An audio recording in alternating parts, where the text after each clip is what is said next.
इधर भाजपा ने झारखंड के स्वास्थ्य व्यवस्था को लेकर राज्य सरकार पर गंभीर आरोप लगाए हैं।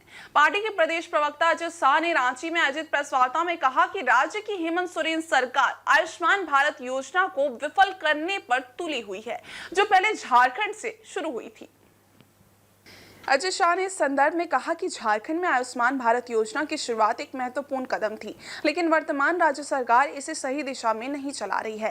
राज्य में वित्तीय प्रबंधन की कमी के कारण ये योजना संकट का सामना कर रही है। प्रदेश प्रवक्ता ने राज्य सरकार द्वारा जारी नई नोटिफिकेशन का विरोध करते हुए कहा कि इस नए निर्देश के अनुसार शहरी क्षेत्र में केवल 50 बेड की क्षमता वाले अस्पतालों और ग्रामीण क्षेत्रों में 30 बेड वाले अस्पतालों को ही आयुष्मान भारत योजना से जोड़ा जाएगा। इसके परिणाम स्वरूप राज्य में 550 अस्पतालों की संख्या में भारी कमी आएगी। अजय शाह ने इस मुद्दे पर सरकार के दावों को खारिज करते हुए कहा कि राज्य सरकार भ्रष्टाचार को रोकने के नाम पर इस योजना का दुरुपयोग कर रही है। राज्य के स्वास्थ्य मंत्री डॉक्टर इरफान अंसारी का कहना है कि छोटे अस्पतालों में भ्रष्टाचार हो रहा है, लेकिन प्रदेश प्रवक्ता ने इस बात से असहमत होते हुए कहा कि सरकार को सभी अस्पतालों को समान दृष्टिकोण से देखना चाहिए। उन्होंने ये भी कहा कि बड़े अस्पतालों को आयुष्मान भारत योजना से जोड़ने की नीति से भ्रष्टाचार को बढ़ावा मिल सकता है और इससे गरीब मरीजों को नुकसान हो सकता है। सबसे पहला, सरकार कह रही है कि आयुष्मान भारत का लाभ उसी हॉस्पिटल को मिलेगा जहां कम से कम कितने बेड हो, 50 बेड हो। डेटा यह कहता है अभी के समय पे आयुष्मान भारत में पूरे झारखंड में 550 हॉस्पिटल रजिस्टर्ड हैं, लेकिन 50 बेड का क्राइटेरिया करने के बाद में पूरे झारखंड में शहरी क्षेत्रों में 15 से ज्यादा अस्पताल ऐसे नहीं है इसमें 50 बेड से ऊपर 15। रांची के अंदर में लगभग 10, जमशेदपुर, धनबाद, इन शहरों में सिर्फ कितने हॉस्पिटल है? 50 बेड का हॉस्पिटल है। यानी कुल मिलाकर के दूसरे शब्दों में आयुष्मान भारत का लाभ किसी भी निजी अस्पताल को मिलने जो नहीं जा रहा है 50 बेड का क्राइटेरिया डाल करके। नंबर 2, ग्रामीण क्षेत्र में मिनिमम बेड 30 की संख्या होनी चाहिए। आप सब, मुझे यकीन है ग्रामीण क्षेत्र में आप लोग जाते हैं, मीडिया के बंधु हैं, जरा पता कर लीजिए किस गांव में, किस ग्राम पंचायत में 30 बेड का हॉस्पिटल यहाँ है। मुझे तो लगता है कि महाराष्ट्र, तमिलनाडु से डेवलप्ड स्टेट्स में भी ग्रामीण एरिया में 30 के बेड का हॉस्पिटल खोजना जो लगभग नामुमकिन है। और ये ढूंढ रहे हैं ग्रामीण एरिया में 30 बेड। कुल मिलाकर के इन्होंने ग्रामीण एरिया के जो लोग हॉस्पिटल जाते थे उनको पूरी तरह से बाईपास करने का ये नायाब तरीका निकाला। ये क्यों कर रहा है ऐसा, इस पे भी मैं आऊंगा। तीसरा, कंप्लीट इलॉजिकल। इन्होंने कहा कि जहां पर डे केयर होता है, डे केयर का मतलब है 4-5 घंटे, और वहां पर आंख का ट्रीटमेंट होता है, डायलिसिस होता है या ईएनटी होता है, तो वहां 5 बेड रखने से चलेगा। झारखंड में या कहीं पर भी जब कोई हॉस्पिटल होता है जिसमें डे केयर की सुविधा होती है, वो हॉस्पिटल हमेशा 24 आवर्स की फैसिलिटी वाला ही होता है। किसी के आंख का ऑपरेशन हुआ, हो सकता है डॉक्टर उनको 4-5 घंटे में रिलीज करते, पर डॉक्टर को हमेशा वहां 24 आवर्स का प्रोविजन रखना पड़ेगा।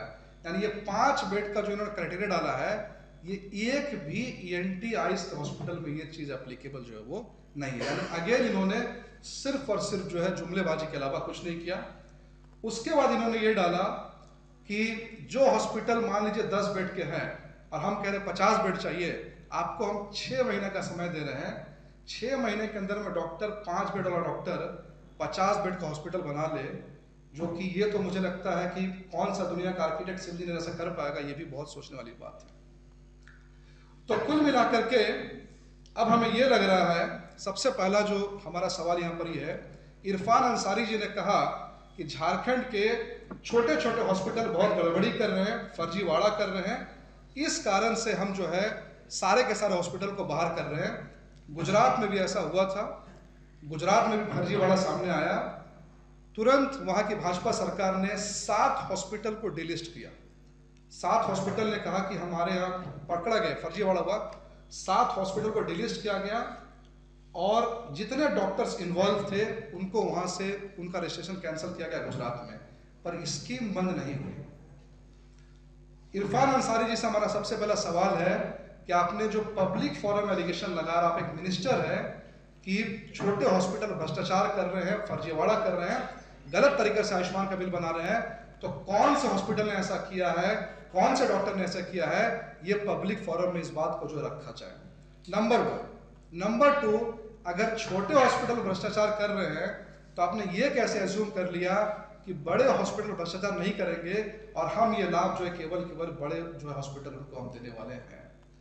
इसके बाद हमारा एलिगेशन ये है, और जैसा मैंने रिसर्च में पाया कि हार्डली रांची के 10 हॉस्पिटल इसको क्वालिफाई कर रहे हैं, तो कहीं ऐसा तो नहीं कि बड़े हॉस्पिटल्स और हेल्थ मिनिस्टर के बीच में एक नेक्सस बन गया ताकि आयुष्मान भारत का पूरा पैसा जो है वो कुछ ही हॉस्पिटल को जाए और बहुत ज़्यादा हॉस्पिटल्स को नहीं जाए।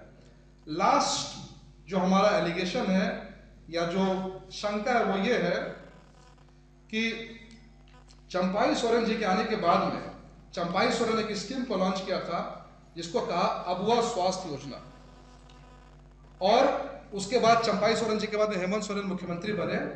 उन्होंने कहा कि हम झारखंड में अबुआ स्वास्थ्य योजना देंगे, और वो स्कीम बस छोटा सा मैं बता दूं आपको, स्कीम ये है कि आयुष्मान भारत में आपको 5 लाख मिलता है, हम आपको 15 लाख रुपए देंगे, कुल मिलाकर के 15 लाख करेंगे, 5 लाख से 15 लाख। अब सरकार ने इसमें पोर्टल भी तैयार कर दिया है, आप देख सकते हैं 15 लाख तक का मुफ्त रोज उपचार, यानी सरकार ने वादा किया कि 15 लाख देंगे। अब सरकार के सामने समस्या ये है कि 15 लाख क्या 5 लाख भी देने के लिए सरकार के पास पैसा नहीं है, कंप्लीट फाइनेंशियल मिसमैनेजमेंट है। तो अब हम स्कीम को क्या करते हैं, अब क्या हुआ जब झारखंड की जनता, जागरूक जनता जैसे देखा कि 15 लाख हो रहा है, तो आप देख सकते हैं पोर्टल पे अभी तक 7 लाख लोगों ने रजिस्टर किया है, यानी झारखंड की 7 लाख जनता बोल रही है हमें क्या चाहिए, अबुआ स्वास्थ्य योजना चाहिए, और इन्होंने केवल 1,24,000 को अप्रूव किया है, कुछ ना कुछ फ्रिवलस फर्जी कारण बता करके सबको क्या किया, रिजेक्ट कर दिया है। कुल मिलाकर के झारखंड सरकार के पास में फाइनेंशियल मैनेजमेंट नहीं है, और मिस मैनेजमेंट के कारण ये क्या कर रहे हैं, पैसे को कहीं का कहीं डाइवर्ट कर रहे हैं, और इसका सबसे बड़ा कैजुअलिटी जो है वो आयुष्मान भारत आज झारखंड सरकार के फाइनेंशियल मिसमैनेजमेंट, मैया समाज योजना में फाइनेंस डाइवर्ट करने के कारण सबसे बड़ा शिकार, सबसे बड़ा कैजुअलिटी आज जो हुआ है वो आयुष्मान भारत हुआ है। और हम फिर से कह रहे हैं कि इरफान अंसारी जी ने जो कहा है कि छोटे अस्पताल का भ्रष्टाचार रोक रहे हैं, तो आप छोटे अस्पताल के भ्रष्टाचार का अंत कर रहे हैं या बड़े अस्पताल के साथ में एक नए भ्रष्टाचार की शुरुआत कर रहे हैं, इसका जवाब जो है आपको देना है। That's all, thank you very much.